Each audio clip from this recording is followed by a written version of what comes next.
ব্যক্তিত্ব এবং উত্তর এলাকার কৃতি সন্তান সালিশ ব্যক্তিত্ব আমাদের সবার সুপরিচিত জনাব আবুল আলী মেম্বার সাহেব এখানে উপস্থিত রয়েছেন।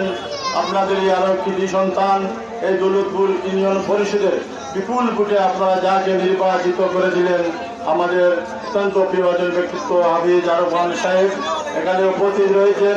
অত্র ওয়ার্ডের বারবার নির্বাচিত মেম্বার জনাব নুরুদ্দিন সাহেব এখানে উপস্থিত রয়েছেন। সাবেক মেম্বার হেলাল আহমেদ এখানে উপস্থিত, আরও আমাদের সাবেক বর্তমান মেম্বাররা রয়েছেন এবং আমার মুরব্বিয়ান যুবক ভাইরা, আসসালামু আলাইকুম। আপনারা জানেন 8ই মে উপজেলা পরিষদ নির্বাচন অনুষ্ঠিত হতে যাচ্ছে। সেই নির্বাচনে আমি একজন প্রার্থী এবং আমি এই প্রার্থী, আমার মার্কা হলো কাপ পিরিচ। আপনারা জানেন বিগত দিনে আমাকে আপনারা এই সিংহগাছে বৃহত্তর সিংহগাছের মানুষ আমাকে বিপুল করে আপনারা নির্বাচিত করেছিলেন।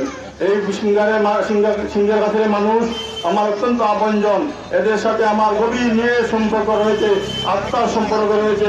আমি যেভাবে তাদেরকে ভালোবাসা এবং মায়া মমতা দিয়ে যেভাবে সবসময় সম্মান করি, তারাও আমাকে বিগত দিনেও আমাকে সেই সম্মান দেখিয়েছেন এবং সবসময় আমার পাশে ঢুকে সুখে সবসময় এই সিংহরাজের মানুষ আমার আশেপাশে ছিলেন।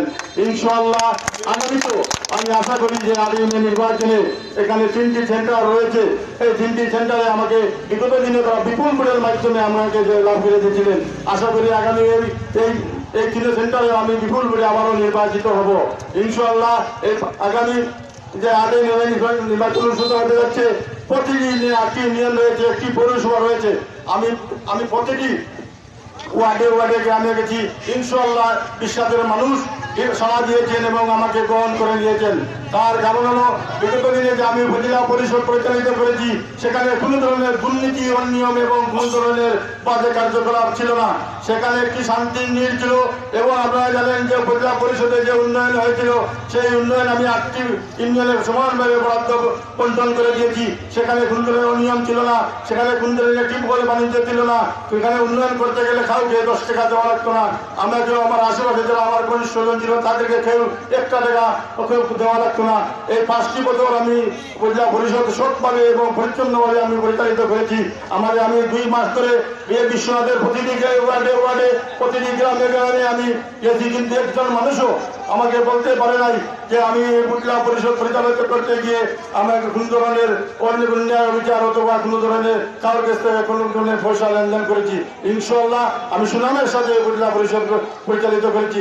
আগামী তো আমি যদি আপনারা সবাই যদি আমাকে ভোট দিয়ে নির্বাচিত করেন, ইনশাআল্লাহ আগামী তো আমি বিপুল ভোটের মাধ্যমে যদি আপনারা আমাকে জয়লাভ করেন, আমি ইনশাআল্লাহ তাকে গত বছরের থেকে এবারও চেষ্টা করবো আরো ভালো কিছু করার, আরো বেটার কিছু করার। বিশ্বাসের মানুষের যে উপজেলা পরিষদের যে দুর্নীতির বদনাম রয়েছে, প্রথমত আমার কাজ হবে উপজেলা পরিষদকে কিভাবে দুর্নীতি মুক্ত করা যায়, কিভাবে আবারও বিশ্বাসের ইমেজ কিভাবে ফিরিয়ে আনা যায়। আপনারা দেখেন কয়েকদিন বাদে বিশ্বাসের পরিবেশ অশান্ত হয়ে যায়, এটা কিসের আলামত? এটা বিশ্বাসের একটা সন্ত্রাসী কার্যকলাপের রূপ নিয়েছে। আমার চেষ্টা থাকবে এখানে শান্তনগরী হিসাবে বিশ্বাসের মানুষকে যেভাবে আমি শান্তনগরী হিসাবে আমি গ্রহণ করতে পারি এবং বিশ্বনাথের যে এই যে টিপকল অথবা উন্নয়নের যে বাণিজ্য হয়েছে, আগামীতে যদি আল্লাহ আমাকে নির্বাচিত করেন, সেখানে কাউকে পয়সা দেওয়া লাগবে না, যাকে একটু ভাগ্য সেটাই সে পাবে। এখানে কোনো ধরনের আর্থিক লেনদেন কোনো চলবে না। আমি চাই আপনাদের এই বিশ্বাসের মানুষ আমাকে আপনারা যদি ভালোবাসেন এবং 10 জন প্রার্থী রয়েছেন, এই 10 জন প্রার্থীর মধ্যে যদি আমাকে আপনারা যোগ্য মনে করেন, ইনশাআল্লাহ মনে করে আমাদের ভোট দিবেন। যদি আপনারা মনে করেন 10 জন প্রার্থীর মধ্যে আরেকজন যোগ্য প্রার্থী রয়েছে, তাকে আপনারা ভোট দিবেন, তাতে আমাদের কোনো অসুবিধা নাই। আপনারা জানেন এই বিশ্বনাথে এখন বিভিন্ন ধরনের প্রার্থী আসছেন, প্রবাসী প্রার্থী আছেন, আরো প্রার্থী রয়েছেন। এই ইউনিয়নের একজন প্রার্থী 2টি মার্ডার করেছেন, আপনারা চিনেন নাকি?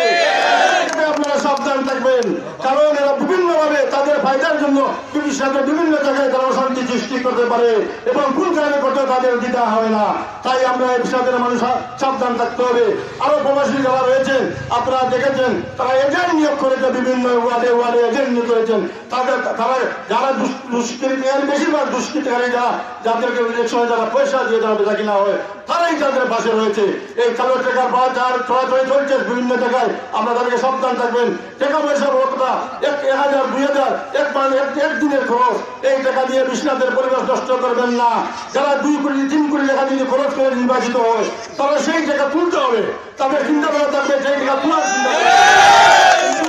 আমার ইনশাআল্লাহ আপনারা আমার জনগণ আমাকে মায়া করেছেন, আমার সেই টাকা তোলার কোনো ব্যবস্থা লাগবে না। এখন আজান পড়ে গেছে, আমার বক্তব্য আরো দেওয়ার কথা ছিল। আপনারা এই নির্বাচনে আমাকে আমার কাপ্রিমাকে ভোট দিয়ে যুক্ত করবেন এই আশা ব্যক্ত করি। আর সিংহাসনের মানুষ অত্যন্ত আমার আপনজন, শ্রদ্ধা করি, সবাইকে ব্যক্তিগত জানিয়েছি। আপনারা আমাকে ব্যক্ত জানেন, আমার জন্য দোয়া করবেন এবং সব মা বোনকে ভোটে নিয়ে যাবেন আশা ব্যক্ত করি। আমি অবশ্যই আসসালাম আলাইকুম।